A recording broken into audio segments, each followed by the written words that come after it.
important. As always,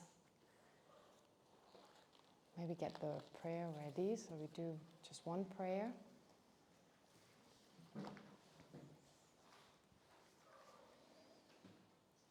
All right.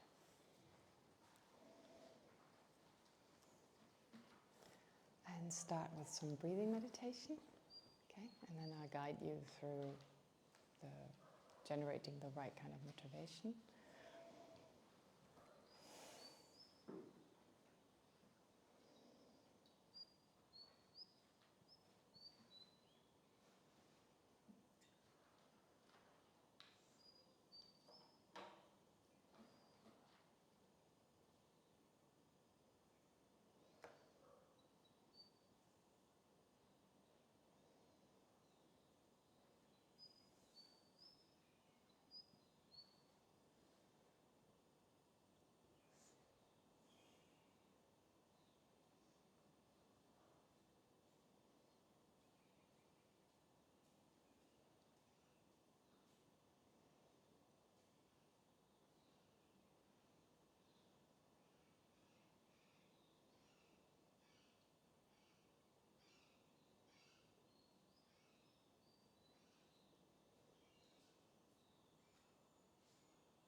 And then visualize in the space in front of you someone who deeply inspires you, like Buddha Shakyamuni,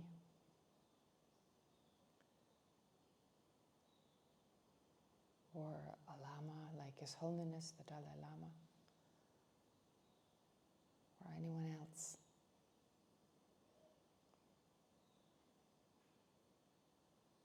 You would like to become like.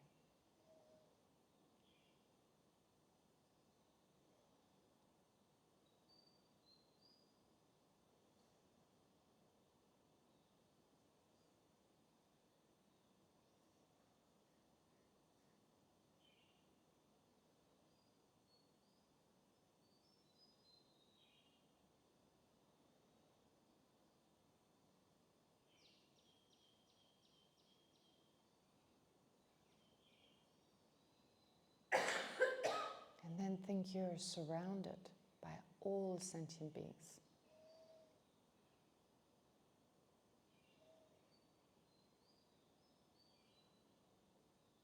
Manifesting as humans.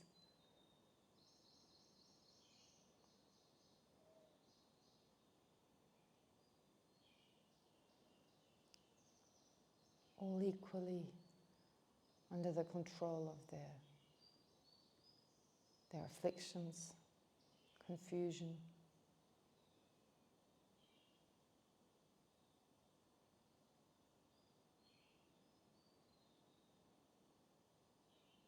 in a deep state of dissatisfaction.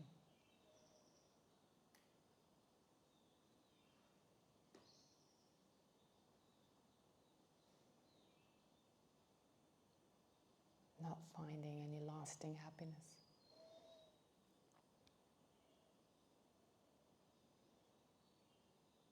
While experiencing so many problems.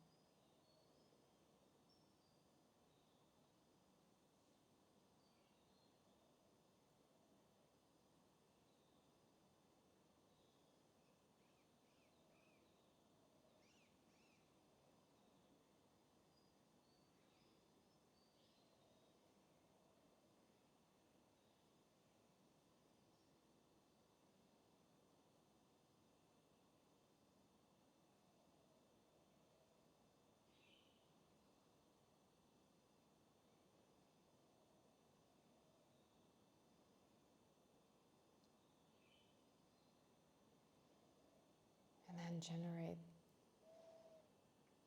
the aspiration, may they all be free from their sufferings, their dissatisfaction, and the causes of all these.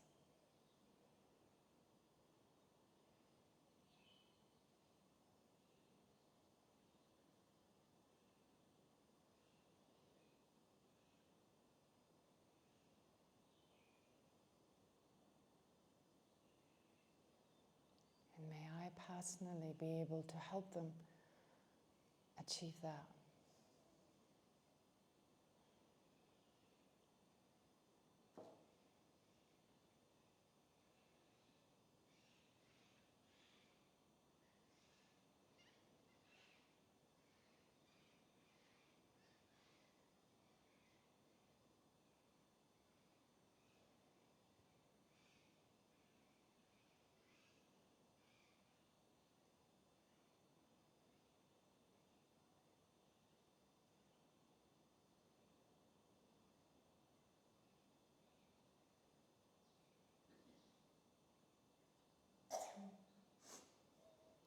And since I can only do so effectively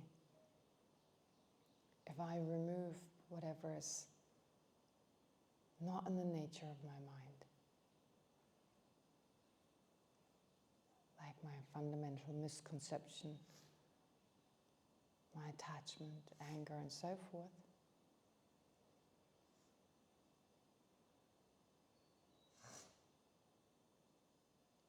generate the aspiration, the wish to be completely free from all these hindrances, mental hindrances, to be the greatest benefit to ourselves, but also to others.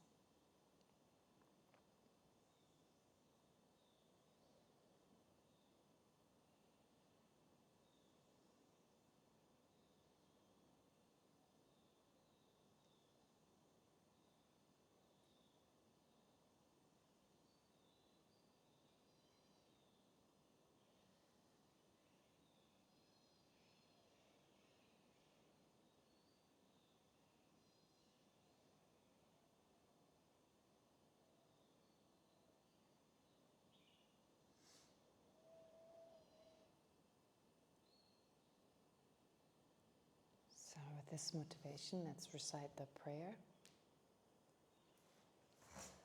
I go for refuge until I'm enlightened in the Buddha, Dharma, and the Supreme Assembly. By the two accumulations created by practicing generosity and the other perfections, may I attain Buddhahood in order to benefit all sentient beings. I go for refuge until I'm enlightened in the Buddha, Dharma, and the Supreme Assembly. By the two accumulations created by practicing generosity and the other perfections, may I attain Buddhahood in order to benefit all sentient beings. I go for refuge until I'm enlightened in the Buddha, Dharma, and the Supreme Assembly. By the two accumulations created by practicing generosity and the other perfections, may I attain Buddhahood in order to benefit all sentient beings. All right. This morning we talked about tomorrow. Tomorrow's Sunday. So usually it's a day off, but I thought it's better to continue also with the morning meditation. And if at all possible, it would be good if you could all go to the morning meditation. I know it's a little early, but there's just this group dynamic that makes a big difference in terms of our meditation. So it's much easier than to establish a routine if you already come to the group, and you benefit also everyone else. Like your presence makes a difference. So if you can, of course, if you are busy in another way, maybe you do your own practice, whatever you're doing, there's no, what's the word? No one is going to force you to do it, but it would be still be a good idea to do it. Yeah. Okay, great. How was the discussion group last night? Do you find it beneficial? Okay, do questions come up? Okay, good. So, yeah, we can always discuss them here, but I actually want to start with meditation. So we need to bring meditation in a little more. I mean, what we did just now was too short, but I would like to do the meditation on what we discussed yesterday. Of the two methods, and the second method we also addressed today, we'll also start talking more about emptiness, in particular in connection to the second technique. But for the first technique, Emptiness is not really much of a topic. It's not really mentioned in that context. Can be mentioned, but it's not necessary. And we like to skip it in the West. There too, I choose the second one. But the texts are very clear. We need to do both. We need to do both. And even for those who do believe in reincarnation, that's true for Tibetans, of course. I don't know whether every Tibetan does, but Tibetans or Buddhists in general, still it's not really on our mind. It's very easy to get caught up in what the texts call the splendors of samsara. Not that there are that many, but we see, you know, very positive things in samsara, and we get caught up in them. We're too busy to think of anything, to think of what lies ahead and plan accordingly, which is really interesting with this pension plan society we live in. We make such elaborate preparations for old age, which I guess we didn't used to do. I mean, I don't think like 120 years ago people planned ahead that way. You know, this insurance and that insurance and a pension plan and, you know, I don't know. Nowadays, like, you know, my family, my sister and my mom just built a house next to each other, and it's all, well, my mom is already at that age, like old age, but my sister, even they built a house that one day, if they're maybe in a wheelchair, they can move around freely in the house. I mean, wow. And that's well prepared, such that only the lower level can be used. They don't have to go up and down and stuff. So apparently that's what people do. Great, prepare for old age, but also prepare for what comes after. And that doesn't mean we can't be fully present.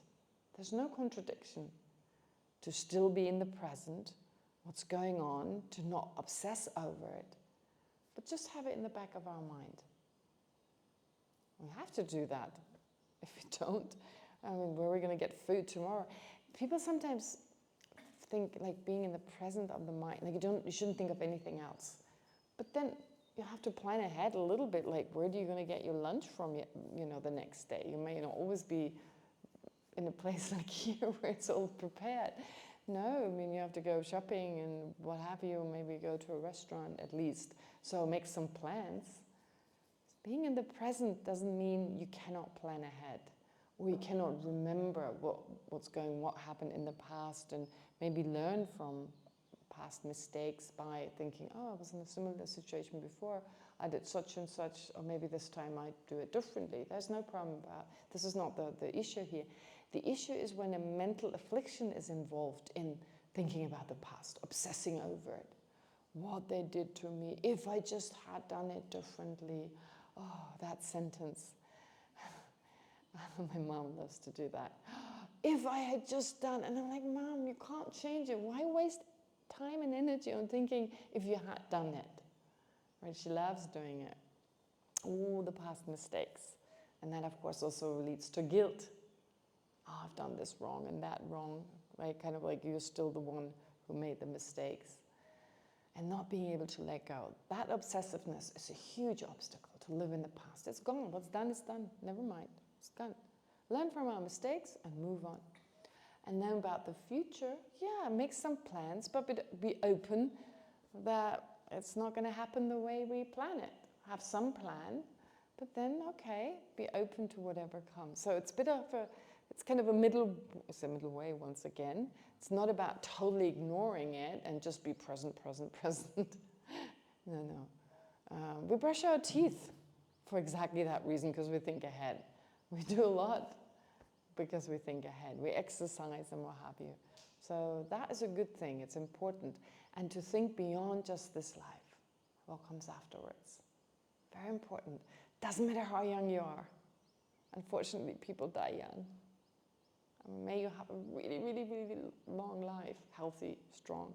But in case you don't, it's good to be prepared. Yeah. Anyway, okay. So having said all this, let's go back to the subject. Now, the best preparation is to generate love and compassion. That's the only luggage we take with us. The only thing we can take with us. We take with us our mental consciousness and all its tendencies, sometimes called imprints, potentials, etc. That's all we bring with us. None of the stuff we're accumulating, not even 1 rupee, nothing. It'll go to someone else. Therefore, that's really important. The best preparation is that. And also when we die, if we familiarize ourselves with a compassionate mind, that's what we're going to have when we die. Best preparation. A peaceful mind, a compassionate mind is just peaceful in its nature. It's in accordance with reality, right? To want others to be free from suffering as we do want to be free from suffering ourselves. As simple as that.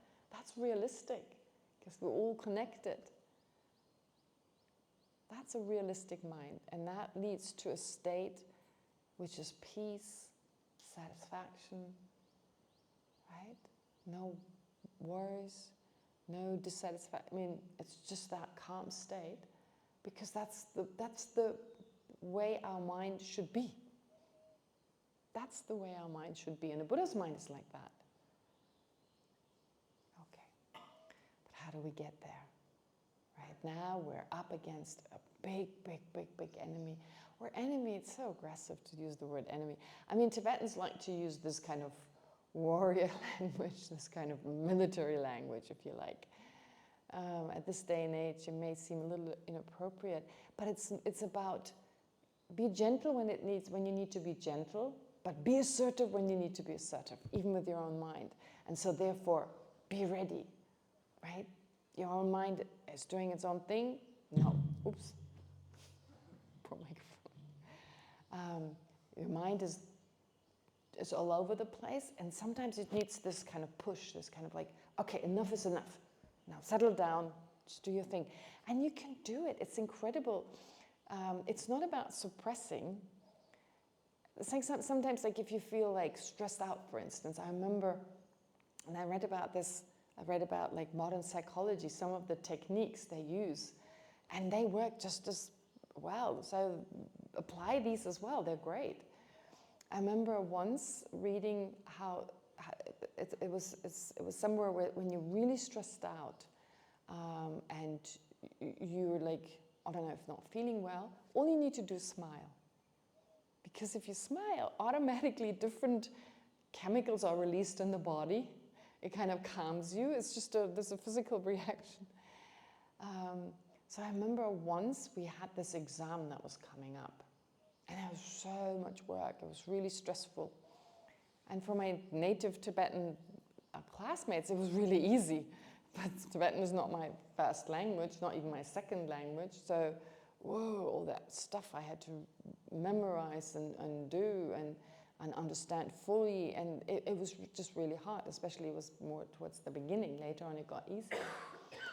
And I was so stressed out. And I remember seeing Indian tourists walk past the IBD, and I was thinking, oh, they're so lucky. They have a holiday. They can just relax. And then I thought, oh, wait a minute. No, don't do that. So I decided I'm just going to think, this is so much fun. So I just made my mind think, this is great. Wow, this is so wonderful. I'm so lucky to have all that challenge. And you know, I just used these techniques that I had read about. I used to get a magazine, was called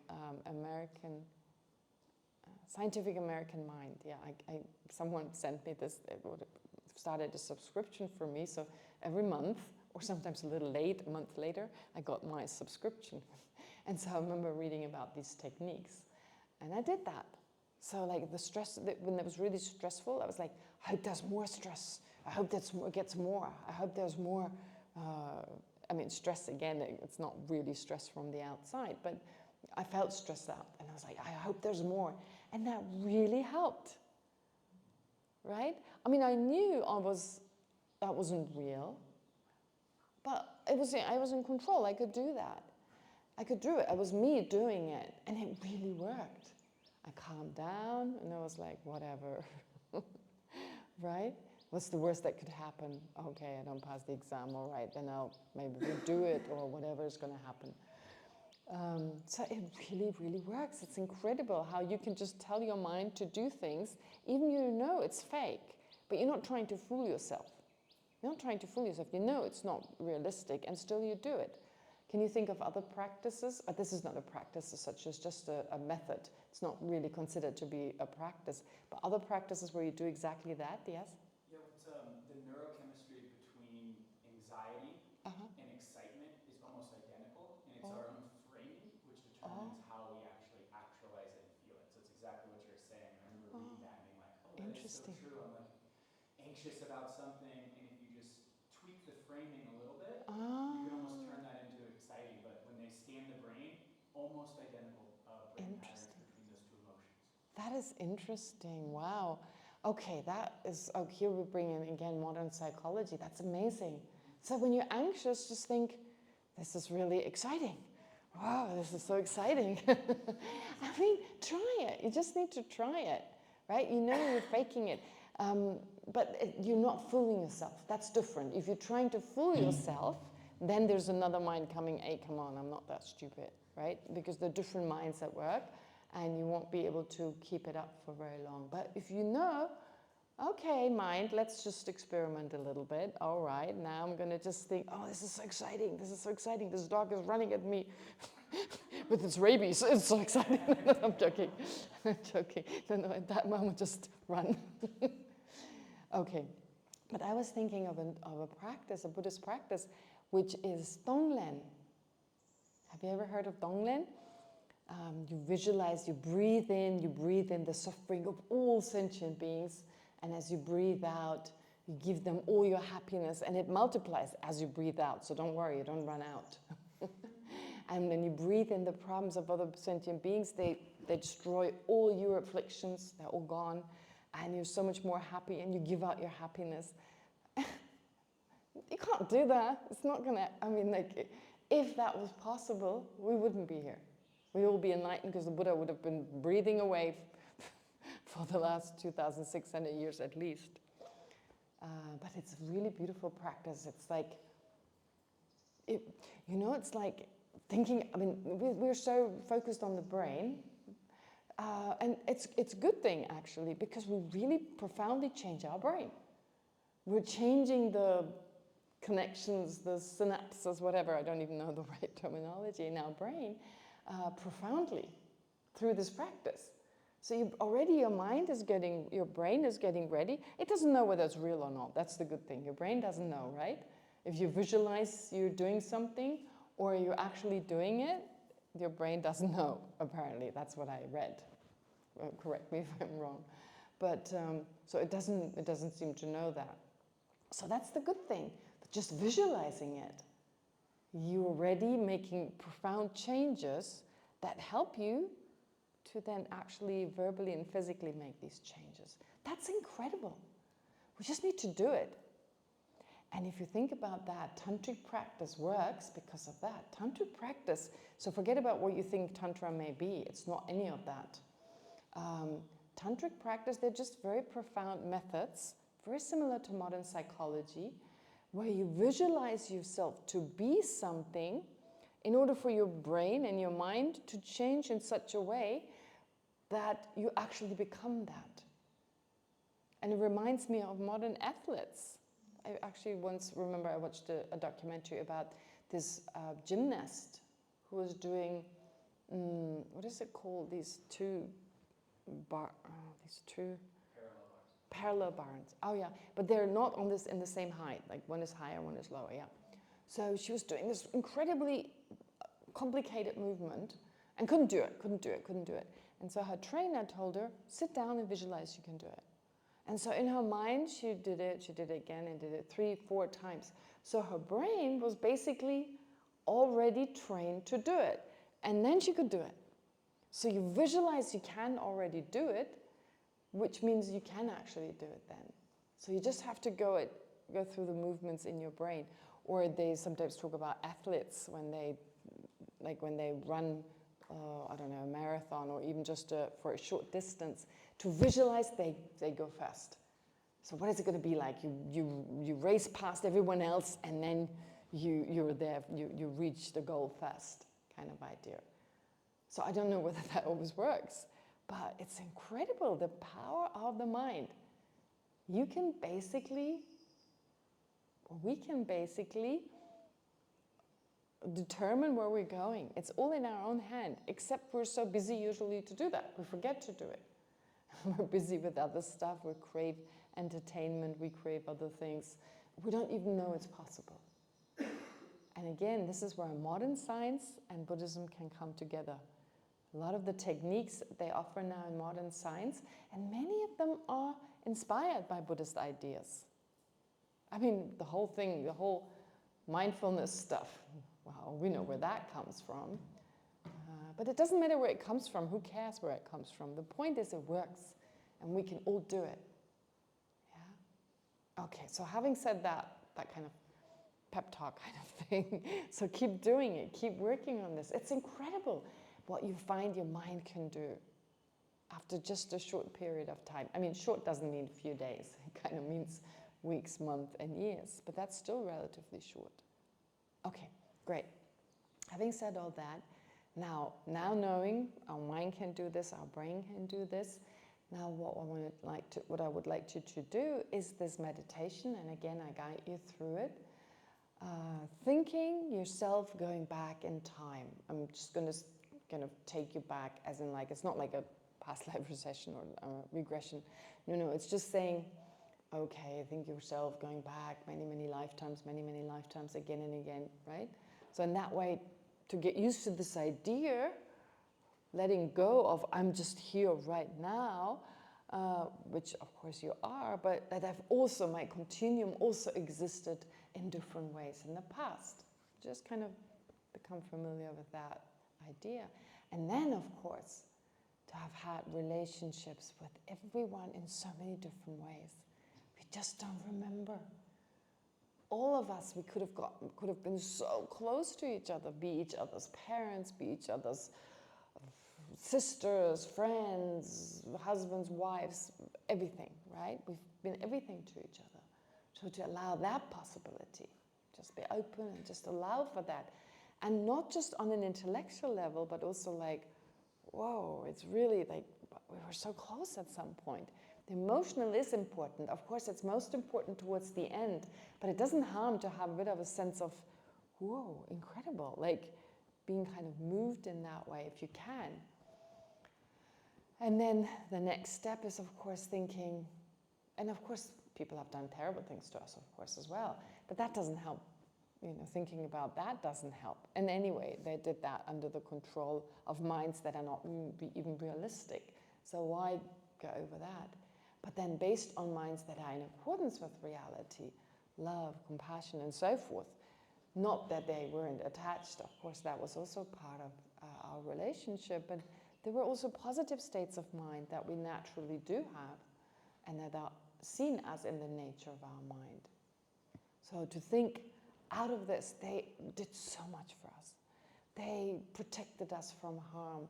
They fed us. They forsook, no, no, that's the wrong word, never mind. They didn't eat themselves in order to keep us alive. So they basically gave up their own comforts, their own food and so forth to be of benefit for us. I mean, to benefit us, to keep us alive, to keep us well and healthy. So thinking about that, that's incredible. How kind everyone has been at some point, right? And then lastly, I would then ask you, well, to generate the sense, now it's the time to repay them. In the sense that now I have the opportunity. I have a healthy, strong body. I have the luxury to learn about some methods that go beyond the worldly, ordinary life, and possibly transform my mind in such a way that of much greater benefit, not just to myself, but also to others. So that would be the conclusion.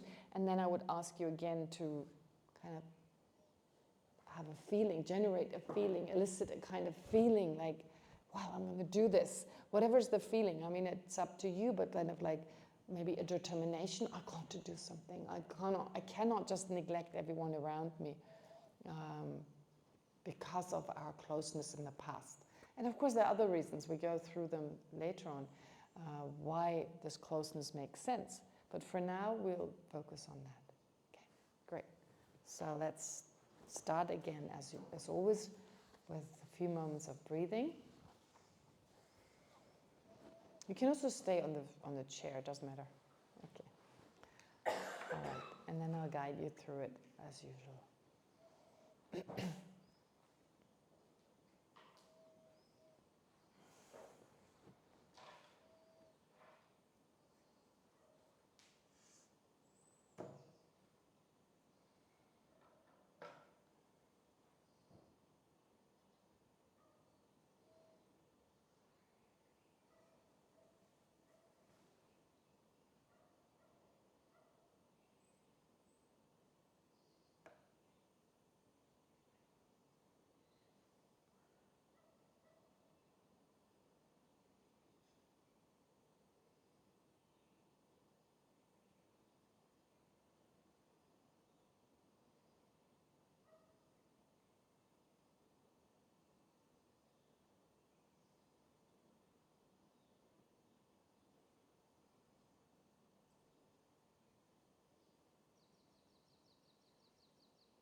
Now pay attention to your mental consciousness, to your thinking mind.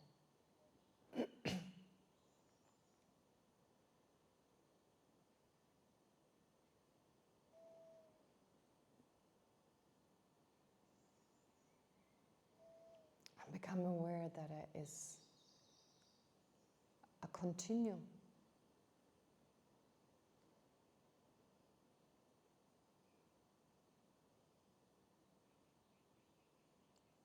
With your present meditating mind,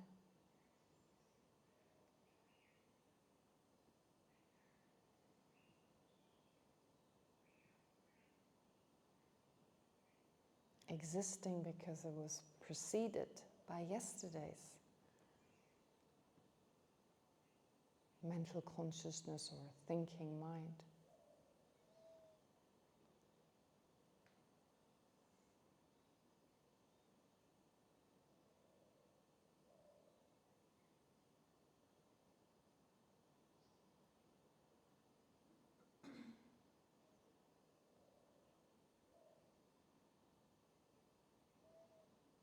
In fact, this mental consciousness has been with us since we were born.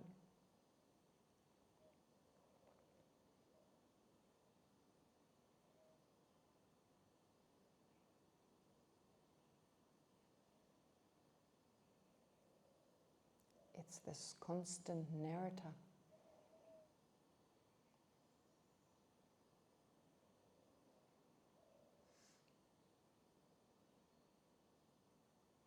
Arising in the form of endless thoughts.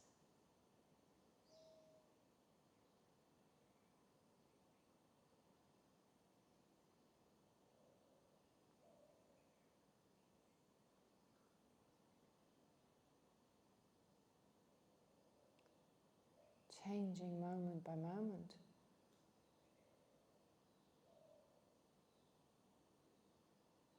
But without the continuum ever being severed.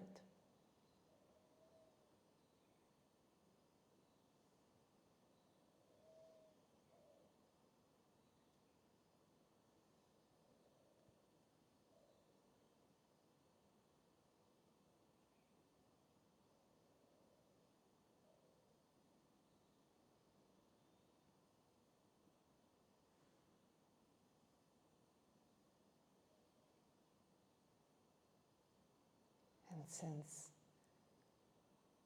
every single moment must have been preceded by a former moment of a similar type.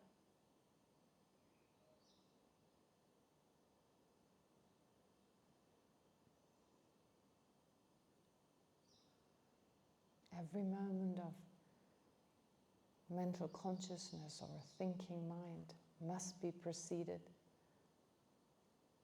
by a previous moment of mental consciousness.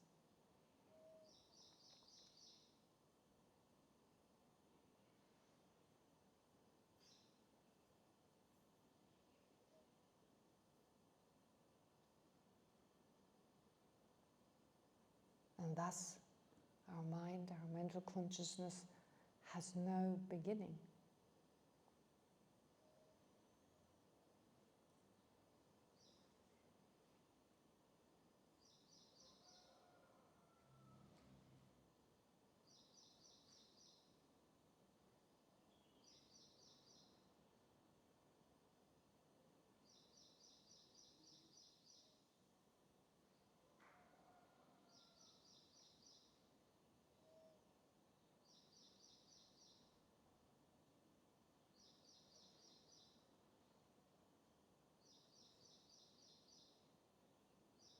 Therefore, since beginningless time,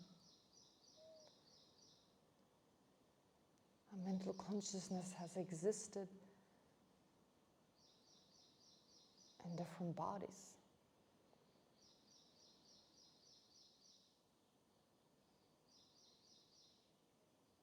In different lifetimes.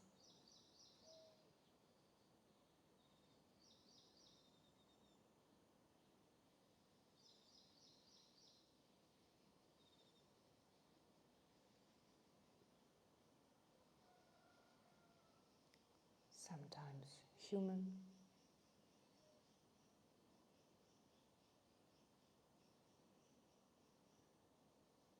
sometimes animal,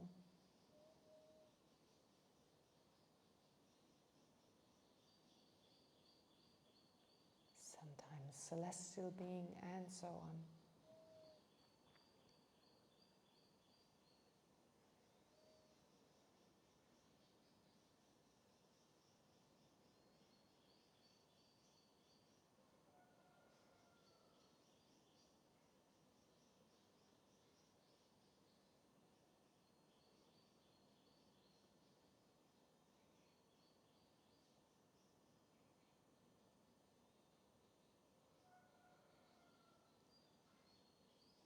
We were male, female,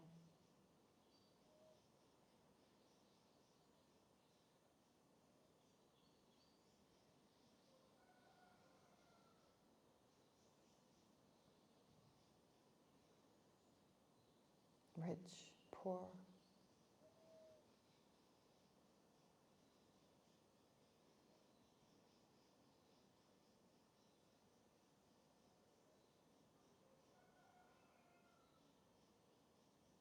experienced a lot of problems and sufferings.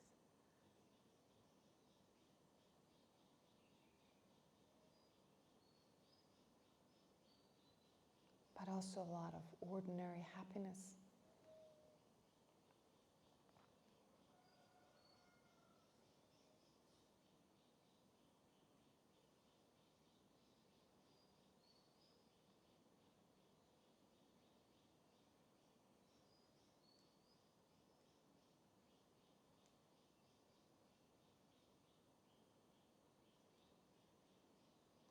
And we were always connected to other living beings.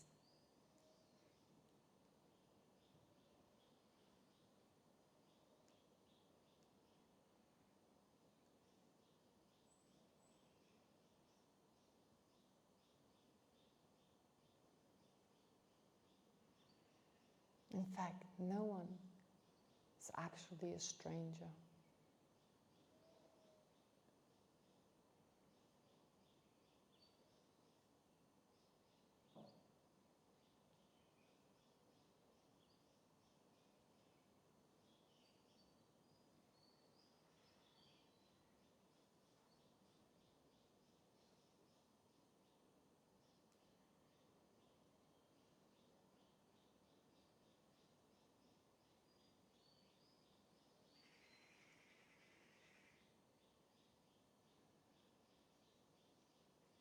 most importantly, everyone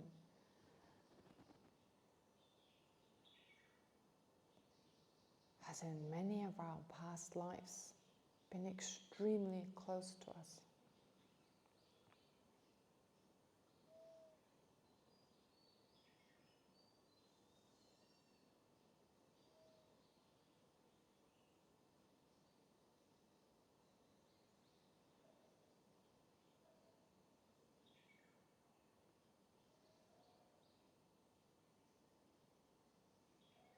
Has sacrificed their life for us over and over again.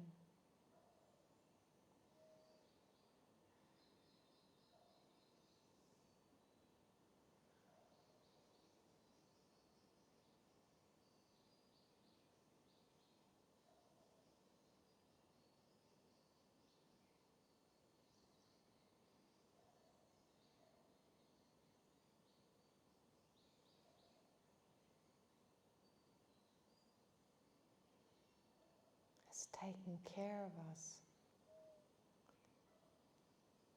in the form of mothers, fathers,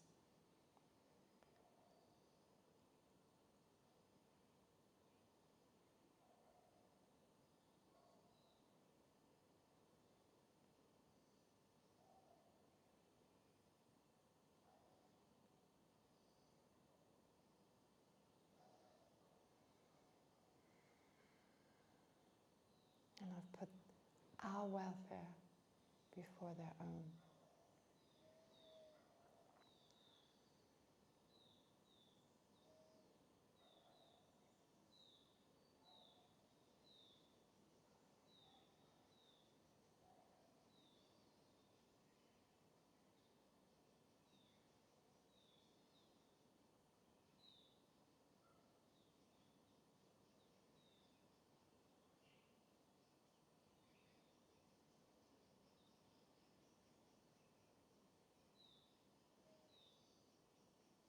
They looked after us when we're most helpless, unable to get food and drink.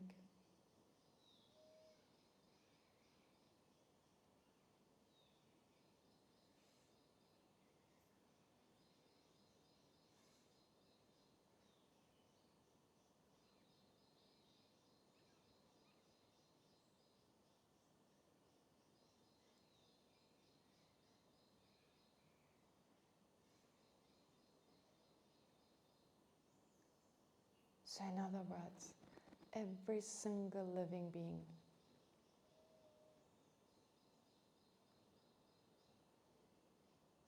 has over and over, that is limitless times,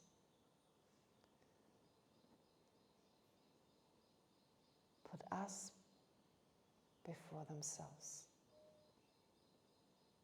looked after us more than they did look after themselves.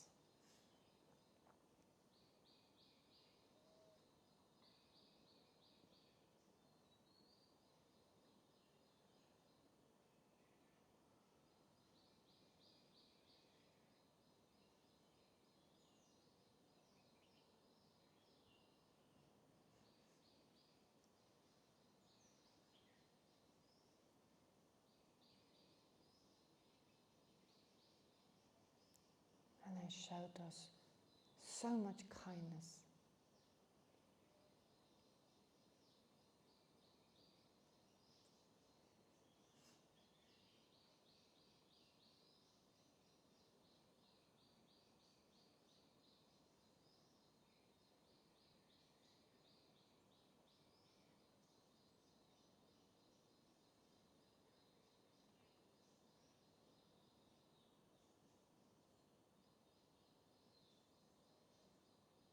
So how could we ignore them now?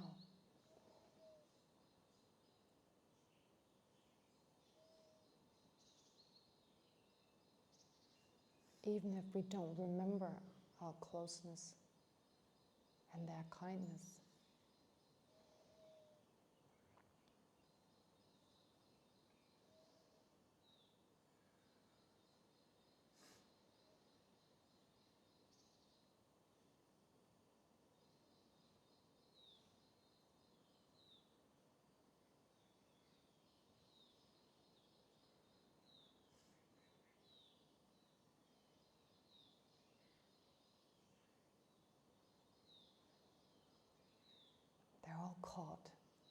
prison of samsara,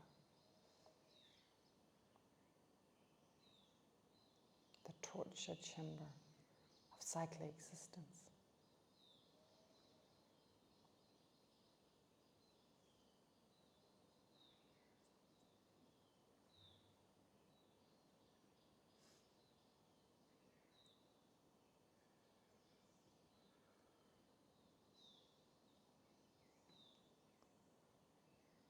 Constantly creating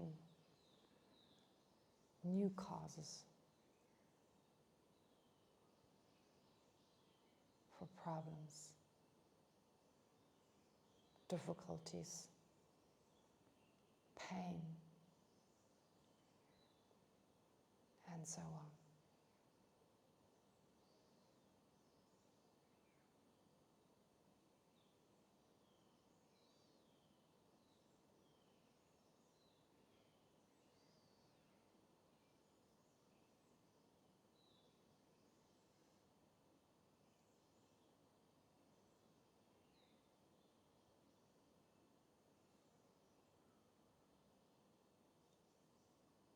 So now it's up to us to not desert them, but to make an effort to repay their kindness.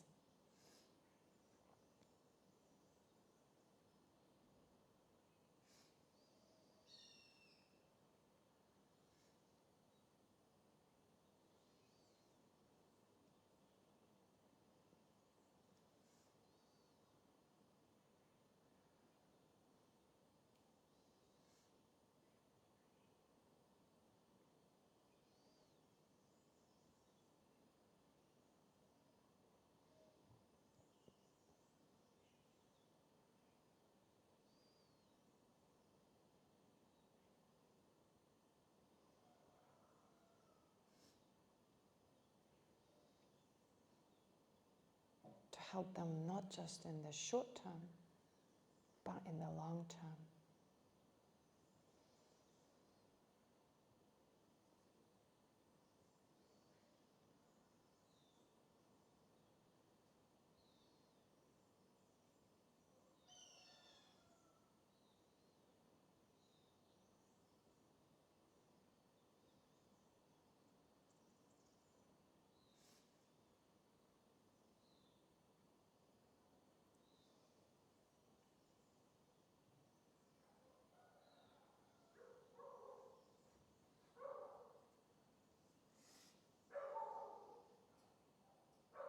By transforming our mind in a positive way such that we can help others.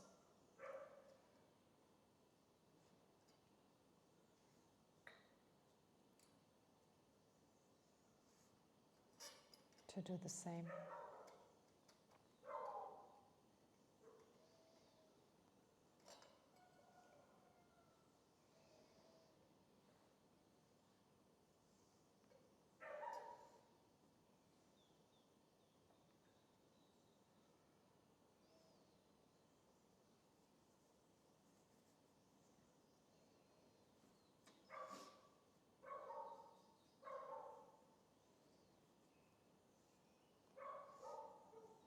And so now to conclude, whatever insight you've gained, whatever feeling has arisen as a result of your analysis,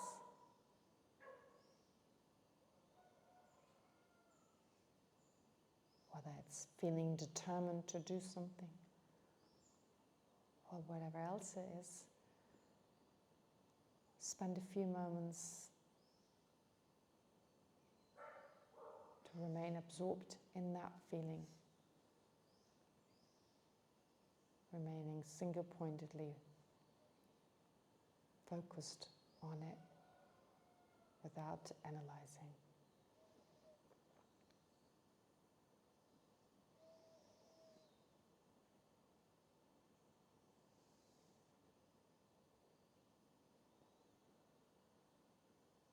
For the feeling to sink deeper into your mind.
arise from the meditation.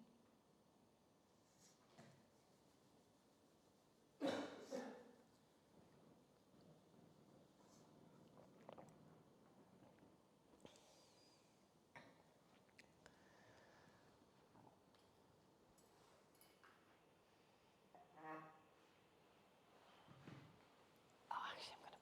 For next time. All right. Was that difficult? Yeah, very. Pardon? Very, very difficult. Very, very difficult is great. The more difficult, the better. How about everyone else? Was it hard to do? Yeah, good.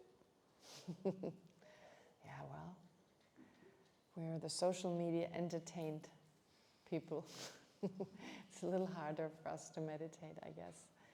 Having to create the pictures in our own mind without having them. But anyway, was it helpful to some degree? It's okay if it's not.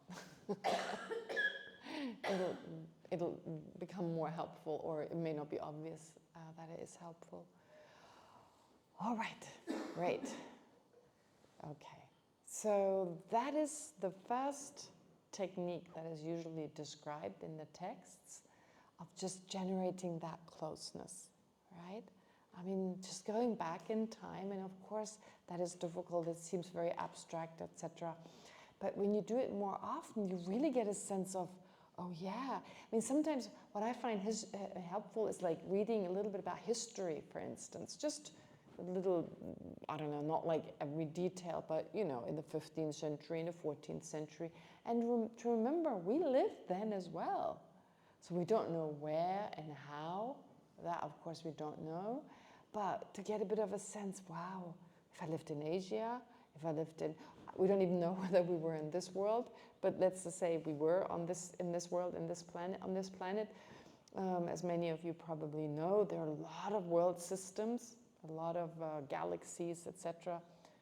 Modern science definitely supports that idea, but even the Buddha, like 2,600 years ago, talked about all these different solar systems and galaxies, different worlds, endless worlds with sentient beings similar to us.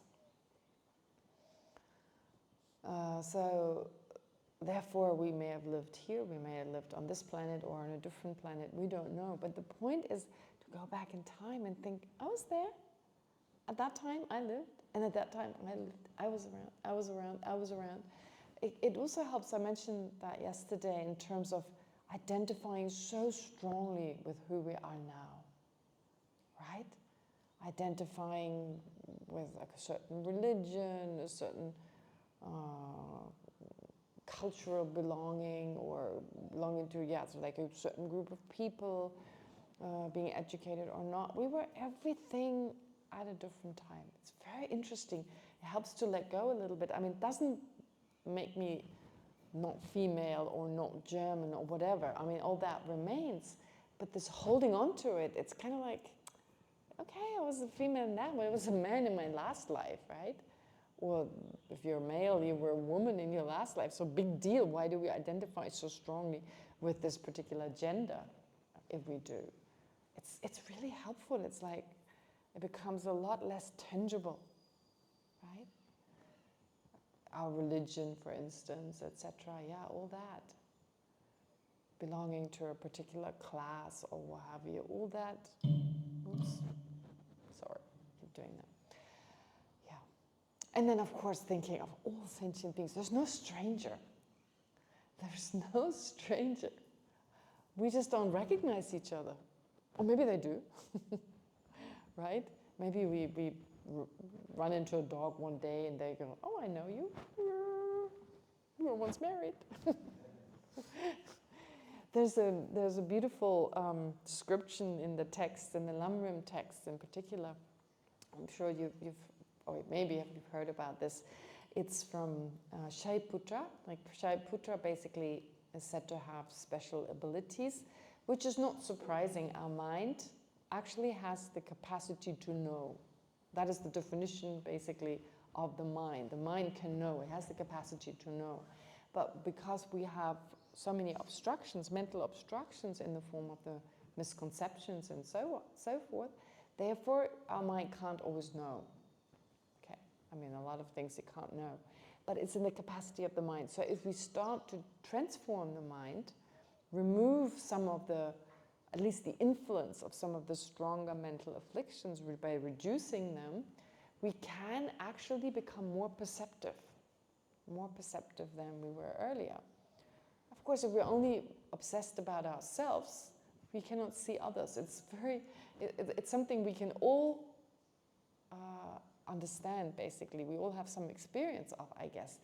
Think of a person who's totally self-obsessed, who's really just thinking of themselves and no one else. They misinterpret everything around them.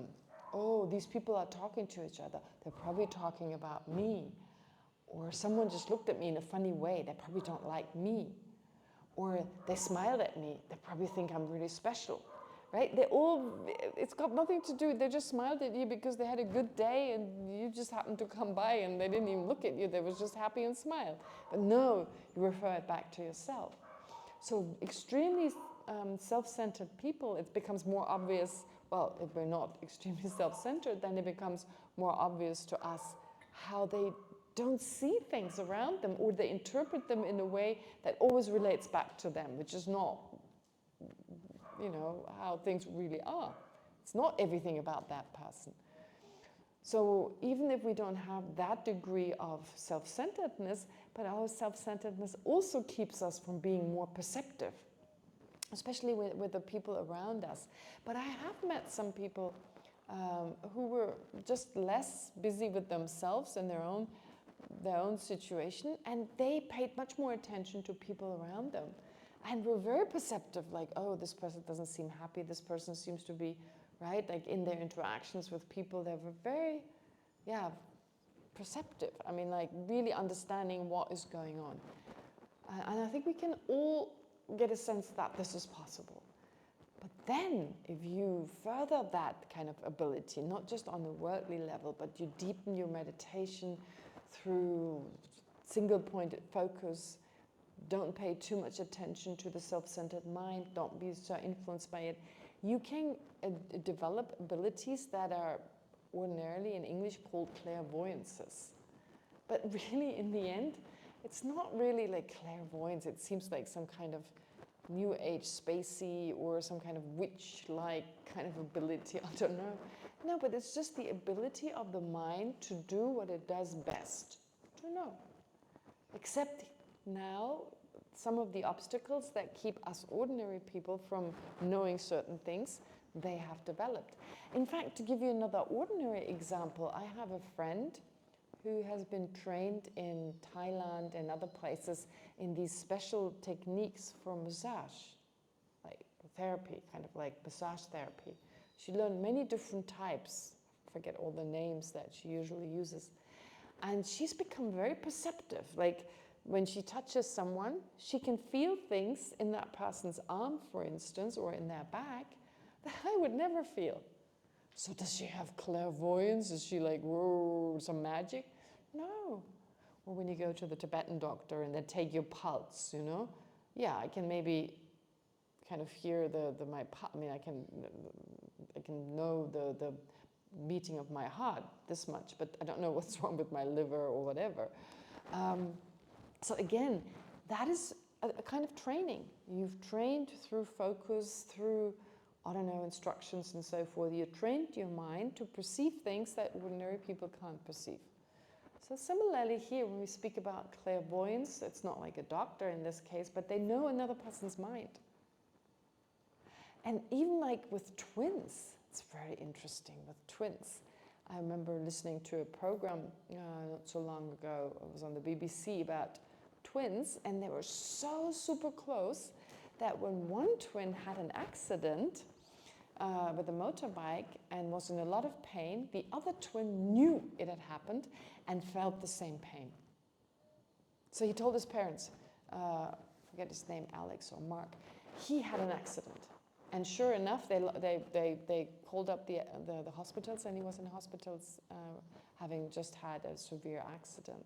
So this twin knew. Modern science can't explain that. Well, there's a karmic connection between two minds, and one person experiences it, then the other person can experience. Sometimes parents can also know the pain of the children. They know, there's so many stories of like mothers suddenly knowing there's something wrong with their child. Something I have to, yeah. And then sure enough, something may have happened to them. So the ability to know. Anyway, sorry, I've got a little bit sidetracked, but I wanted to make it clear that it's not something spooky, witchcraft-like kind of thing. It's actually something quite normal, that people have these abilities. And so the Buddha had one incredible disciple, Shariputra, who was very advanced in his practices and in his degrees of concentration. And he was able to see people's mind, but also was able to see what they had been in their past lives. Right? He knew exactly that's what they did in the past. And so he happened to walk past a house where outside in the garden there was a wife with her husband, and the wife was cradling their young son, and they had a dog. There was a dog nearby. And trying to think, I hope I get it right now. And the father they were just eating some fish, and the father gave the leftovers of the fish to the dog, or the dog took it from the table or something, and then the father beat it, or hit the dog, or kicked the dog, I forget. But Shariputra knew that the fish was, so he was eating the fish. The father was eating the fish and he was beating the dog, or hitting the dog. So the fish was actually the mother of that husband in the previous life. So the mother had died, his mother had died and was reborn as a fish, and he was eating this fish. The dog used to be his father. And the baby was the lover of his wife. No, the husband was, I think the husband was cradling the baby while eating, yes. Yeah, exactly. So again, the husband and wife were sitting there. The husband was eating the fish, beating the dog, and cradling his baby. But the baby was the lover of his wife, and he died, and then was reborn as their child. And so Shariputra says, samsara makes me laugh. He's eating his mother, beating his father, and cradling his enemy.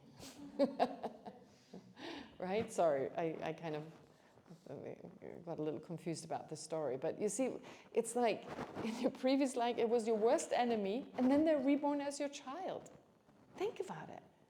Right? The person you hated the most, somehow you created this karmic connection to them, and then they're reborn. I mean, even within this one lifetime, sometimes our best friend becomes our worst enemy. It's even possible within one life. Or the other way around, someone you super hate, really don't like. Then, you get to know them, you spend some time with them, and they become your very best friend. So even within one lifetime, that's possible. But even thinking we don't even remember. I find it so interesting, like watching my siblings with their children, and they're so precious and much more precious than other people's children.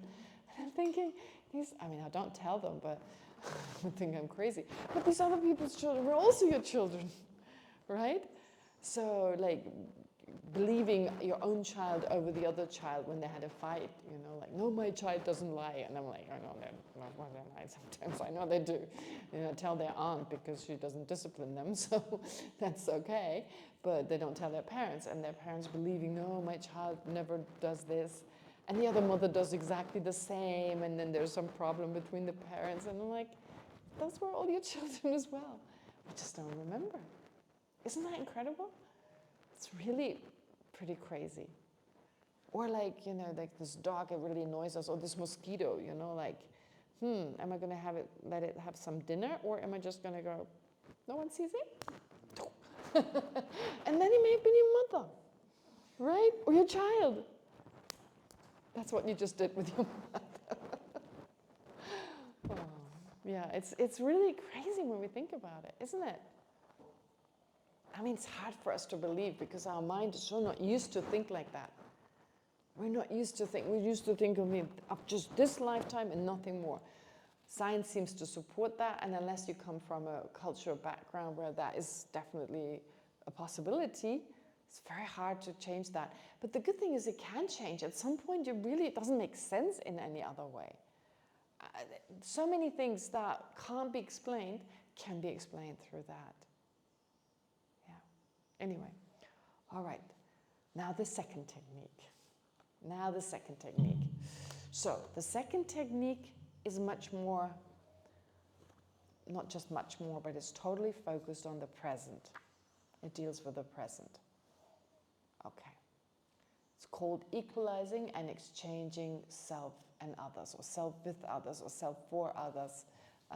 The different ways to translate the Sanskrit or Tibetan. All right. So, basically the goal of it is, again, to generate this closeness. So hopefully through the first technique that we've been going through, meditating on, hopefully through that, we have already been able to generate some closeness towards others. And now, maybe one thing to mention. In the meditation, how can I put this? The purpose of the meditation is not to do this once and then to forget about it and hope our mind's now really transformed, but rather with that intensity, hopefully this thought comes back even when you're not meditating. So for instance, let me give you an example. Again, exercise is a good example. If you, for instance, have some problem with your posture, being not keeping straight or not walking in a way that is good for you. First you do some exercises, maybe some stretching, etc., so that you get in the right position. I don't know, if your knees are not aligned, your legs are not aligned, or your back is not straight, or your head is kind of like to the side or whatever. First you do some exercises to bring it in the right position. But it's not done with that. You then need to pay attention as you walk around to keep that posture. Right? To pay attention. Okay, what am I doing? And so the exercise, it's this intensity, of course, that's important to give you a sense, all right, that's the direction I'm going, or that's how I should keep my posture. But that's not enough. Then you need to keep it up in order to undo whatever, I don't know, problems, postures, like weird postures you've habituated to. You do this in order, of course, to avoid long-term problems when later on you can avoid pain and so forth. This is very similar here. In the meditation, you very intensely think about this, and doing it once is, of course, not enough. But now you get a bit of a sense of how to do it, right? And then there are beautiful texts, the Lamrim texts, for instance, to read about. They're not difficult to understand, but now you need to do it again and again. Keep it up. And also whenever you see someone, maybe you can you can familiarize with the idea, oh, this person has once been really close to me. I just don't remember. That's all it needs. Just remember, right? You meet someone outside, you see an insect, you see something, you hear someone, oh, this person at some point was extremely close to me. Another stranger, another very close person that I just don't recognize. Yeah. That makes it so much more. That's when you really bring the Dharma into your daily life. Right? Whatever we learn here, bring it into your daily life. If it makes sense to you. I'm not, of course, forcing you. If you were already more advanced, if you'd been doing this for some time, I would just say, do it, not just be suggestive about it. I mean, saying you could do it, how about it? I would say, yeah, you're interested, just bring it into your daily life again and again. Bring it into your daily life. Yeah, I think that's really helpful. When you watch a movie, oh, that actor, that actress once was my mother or father. So enjoy the movie, be entertained. In fact, I remember when I taught the Emory students, they were like, it was philosophy full on. I mean, there was just, this is part of their education, so it was an academic study here, but it was still part of familiarizing yourself with these ideas. They were ready for that, they came for that. So I gave them the assignment because I really loved watching certain TV series. They were totally obsessed about them, and they brought all these TV series with them. The internet wasn't good enough at that time to download them here, but they brought all these CDs and whatever they had, or the hard drives with them, and they kept watching them. So the assignment was, with these TV series, they had to find the Dharma in these TV series. Where is impermanence? Where is, I don't know, the 12 links, suffering, the causes of suffering, which mental affliction is. So I made them watch with this in mind, and then they had to write a paper about it. And they did a good job. So they watched this movie with, and I tried to do the same thing, and it was quite different. It wasn't just like enjoying or something, I watched that whole movie trying to find where's emptiness, where does it talk about things don't appear the way they exist, where's dependent arising, where's, right, where are many of these concepts most helpful. And in the end, some of them were like, now I can't stop watching, doing it without doing it, that's so annoying. No, but this is a way, if you really want to bring the Dharma more into your own life and you don't want to torture yourself sitting in a certain position and you need that entertainment. All right, bring the entertainment into your life in such a way that you now utilize it to analyze which dharmic ideas do you recognize, right? Which one is it? Is it anger? Is it attachment? Is it greed? Is it, right? What is anything you could remind you of the Dharma. So if you had to interpret it from the point of view of the Dharma, how would you do that? It's pretty incredible. You've got everything in there. I mean, the Dharma is everywhere. That's why Dharma, actually the word Dharma, has other meanings as well. It means reality. It means truth. It also refers to the teachings. I'm trying to think what other meanings. Truth, reality, existent. Whatever exists is a Dharma. You see? So Dharma, when we say the teachings, it's really just about seeing reality.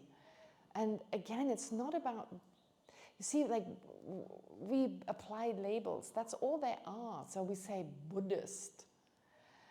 And I remember when I first became a Buddhist nun, when someone asked me, like I was on the train and be like, are you Buddhist now? I'm trying to do that.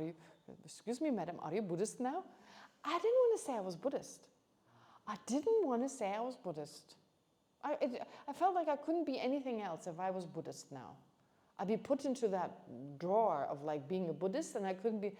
Being a nun was fine, but I had a really hard time to say I'm a Buddhist, right? So we have that sense, if you're in that category, you can't be in that. But that's just created by the mind. We just apply terminology for the sake of simplicity. I mean, if we didn't have these words, how would we talk about different things? We couldn't communicate. We couldn't even think about them ourselves. So saying Buddhist, it's like, this is reality. We're talking about reality. And many other religions, I guess all major religions, they talk about reality when it comes to love, compassion, being kind to each other. In the Hindu tradition, it's so similar to Buddhism, so many ideas. Some are a little bit different, the philosophy can be different, but the point is basically, it's getting at reality. How do things really exist? Now, it's a little difficult that everyone claims their reality and then they're contradicting each other. But we have to also be careful with these contradictions, because sometimes they're not contradictions. For instance, even within Buddhism, here it's very pronounced, or here it's very obvious, if you like. You have in the Tibetan tradition, you have 4 types of traditions. You have Kagyu, Sakya, Nyingma, and Gelug. And these 4 traditions, they sometimes explain things very differently.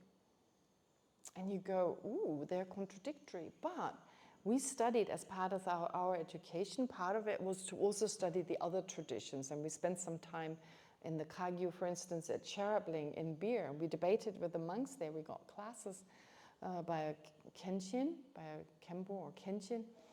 No, he was a Kenshin. So it's like a Geshe degree. They just have different names for them. And so he would teach us something, and I'd be like, whoa, that is contradictory. That doesn't, no. And I'd go to the debate, and I realized, oh, they just use the terminology differently, right? They just define certain things differently. So we're actually agreeing. When they use the word permanent, for instance, in certain circumstances, they mean something different. They say, for instance, a Buddha's mind is permanent. But that doesn't mean the Buddha's mind doesn't change. It just doesn't change into something ordinary again. So once you reach that level, you don't fall back from that level. The attainments, the achievements don't degenerate. So in that way, they use the word permanent. Well, that's the same as in this tradition. So therefore, it's all a matter of definition. When yesterday you brought up empathy, in the end, I used the word differently. We basically agreed, without knowing that, right? Using the term slightly differently, applying the term differently. And that's very often all it is. But we hear the word, use it differently, and think the other person is saying the opposite of what we are saying, when actually they just use the word differently. That's really important to understand that. Therefore, it's important to listen to each other and find out how do they define this word. For instance, a very good example is like, is Buddhism a religion or not? It always depends on how you define religion, right? If you define religion as a system where you have God who has created the universe, then Buddhism, no, doesn't accepts God, but not that type of God, like an omnipotent God who is responsible for the universe and gives us all our pain and suffering and can take it as well. No, from a Buddhist point of view, that there's no living being that can do that. Except God, no problem. More than one. Yeah, so God-like beings, gods are accepted. However, not as omnipotent creators. And if you define religion, therefore, in a different way, then it may fit into that category. So it's very important to understand. We use terminology because phenomena don't exist in and of themselves. They're merely labeled. Therefore, there is no one way in which you can use a term. If phenomena existed inherently, you could only use a term in a particular way, and using it in a different way would be simply wrong. But that's not true. That's not the case, right? That's totally not the case if we think about it. If you don't call it a table, you call it something else, it's not like this is wrong. And we get much more into this actually, how interesting it is when it comes to the details. Is it now still a seed, or is it already a sprout? Is it, like, where is the exact dividing line when something can no longer be called a plant, but now has to be called a tree? When is that exact moment, right? When things change and we start now giving them different names, for instance. Is this still a toddler, or are they now a small child? Or is this still a small child, or are they now a teenager? Okay, teenager is usually to do with the age. So pretty much 12 o'clock at night, when now they're 13, now they're a teenager. But it's like, wow, a second earlier they were a child and now they're a teenager. Whoa, that changed really quickly. If you think about it, it's just now we apply the term, but the change isn't as drastic as it seems in that moment, right? Anyway, very important, this whole thing about language. Things are not as solid as we think. So important to undo that a little bit. And when you can do that, when you learn to do this, this is what you learn to do. You let go a little bit, like, oh, different possibilities. You become more open to other views, to other people. without having to adopt that view, but understand where they're coming from. And that distance is removed. Okay, I get where they're coming from. Doesn't mean that you have to think like them, but I know how they got to think like that, for instance. Oh, and I was going to mention someone who I really, really, really admire as someone who makes documentaries. I meant to mention him yesterday. Have you ever heard of Louis Theroux? He's not very popular right now in Israel. He's just made a documentary. But no, he even that documentary, I want to watch it. I tried to find it, I couldn't find it. What he does is, he makes documentaries about people we find extreme, fundamentalist. Fundamentalist Christians, fundamentalist, I don't know, whatever, right? Even about pedophiles. Even about Nazis, pedophiles. Now, years ago, they were freely available. I haven't really been able to access them, but for a while I was able to watch them, and I love them. They are so incredible. So, Louis Theroux, for instance, to give you an example, he goes to the US, and there is a community, I don't know where exactly, where they live, where a lot of Nazis live. Oh, as German, coming from a country where it's illegal to have the Nazi flag and do the greeting, you know, like the traditional kind of, you know, with a hand. You're not allowed, it's actually legal. You can get, you get fined and possibly disciplined in a different way, in a worse way. So coming from that, you see these people like having like flags everywhere, the children singing songs that my grandparents sang. They are homeschooled. This is just part of the US. You have the freedom to live the way you want. This is part of the, you know, you can express yourself, which again is very beautiful on one hand, but this is like, whoa, it's scary. But what does Louis do? He befriends them. In the sense that he wants to see the human side. He doesn't see them as inhuman. He doesn't see them as monsters, as maybe some other people would. He talks to them, he befriends them, but he's very critical at the same time. He always challenges them. He's saying, but you know, how many people got killed? You know how many people got killed because of this ideology? Do you want to do this to your children? So he's got this cleverness. He's British. He's got he's very well educated, so the way he's very good at expressing himself, he's very good at that. And he does it in such a kind way. He challenges them in every situation. For instance, he tells them, so they like him because he's a nice guy. He's very intelligent, but really nice as well. You know, he knows how to talk to you, to listen to you. He's very kind. So they get to like him. You can tell. These Nazis like him. And he says, what if I was Jewish? And they go, what?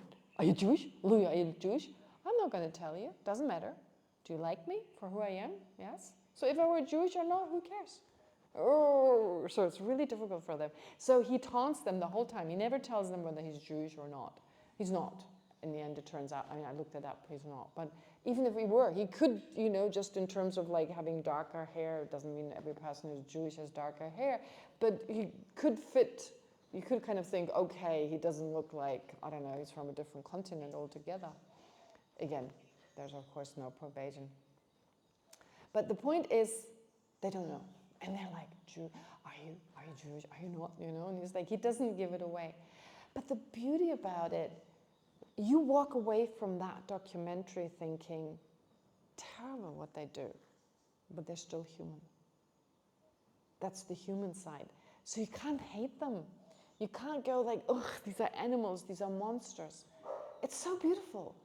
So he doesn't condemn them, right? He shows but in a way it's definitely clear that he's disagreeing with them and this is wrong. And then he does it with so many others. He does it with those people who spend crazy amount of money, just money, and buying things totally superficial. He does it with pedophiles. That's difficult. Pedophiles are very difficult, right? He does it with the Amish, with fundamentalist Christians. He does it with Orthodox Jews. The latest is with settlers, right? There's the settler community, and I just heard about this lady called, never mind, the leader of the settler community. So, wow, she's got some strong views. But anyway, it's like wherever, in every community, you have these extremists. In every community. And he basically deals with extremists. Muslim extremists, Christians, in all religions, Buddhists. There are some Buddhist extremists. Don't think Buddhism is all about, every Buddhist is all about peace and tolerance. No, there's some Buddhist extremists in never mind which places. Even in the Tibetan society. Even in the Tibetan society, there are some Buddhist extremists, right? Yeah, there's some controversy about certain. So they exist everywhere. But the point is, he makes movies about them and he shows the humane side. The human side, the human side, yeah. Isn't that beautiful?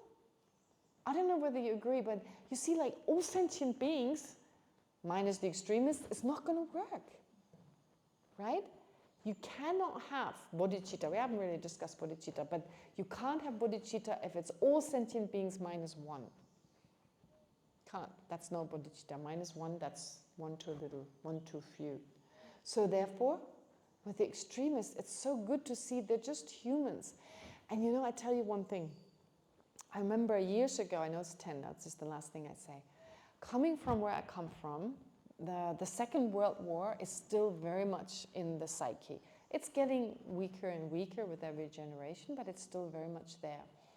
And so my stepma, her mother, lived for really long. She became very old. She passed away when she was 100. It was during COVID, so you can get a sense how old she was. So like she was born in 1921, I guess. Yeah, that's when she passed away. She didn't die of COVID. She died of old age related conditions. So, and she was really, really nice. I really liked her. We all live, like my whole family lives in the same area. My parents are divorced, but they just live away from each other 2 kilometers. My step-siblings and my sibling, it's all like within the radius of 2 kilometers they all live. So we go to visit each other, and their families get along really well. I'm the only one, the odd one out, far away. So, but I really, when I'm at home, I used to go and visit this grandmother. She had really good pralines, really good chocolate. Always the best one. But no, it was just fun talking to her because she was so open to everything and really nice, and she loved to travel and was very open. And one day I came to see her, and I would always go to Israel every year before I came to Germany. For many years I traveled to Israel first, gave some courses there, and then I went home. So she asked me about that, and she said, oh, you went to Israel, how's that? And I said, oh, it's beautiful, it's so nice. It's the Holy Land. It really is. You arrive there. When I arrive in Israel, my mind is totally calm. I know people think that's really weird with all the conflict. But I arrive in Tel Aviv, and my mind is very calm. I cannot explain it. It's the Holy Land. I mean, it's the land where really, so much Dharma, what so many religions have there. Really, I have a very, very incredible reaction. Tel Aviv, I wake up in the morning, and I'm so happy. But anyway, the point is, and that's just Tel Aviv, it's not Jerusalem. But I tell her about that. I tell her it's so incredible, it's such an amazing country. And she's like, I don't like the Jews. Oh my God, I don't like the Jews. Who says this in Germany? No one says this, even if they think it. I was like, oh, now I know what my stepbrothers and sisters told me. They said, watch out, she's a Nazi. When they were annoyed with her. No, they didn't say that. They said, watch out, she's an anti-Semite. But she'd never expressed anything like that. I was so shocked. Oh my gosh. Oh, I was like, what am I going to say? What am I going to say? I wasn't going to criticize her.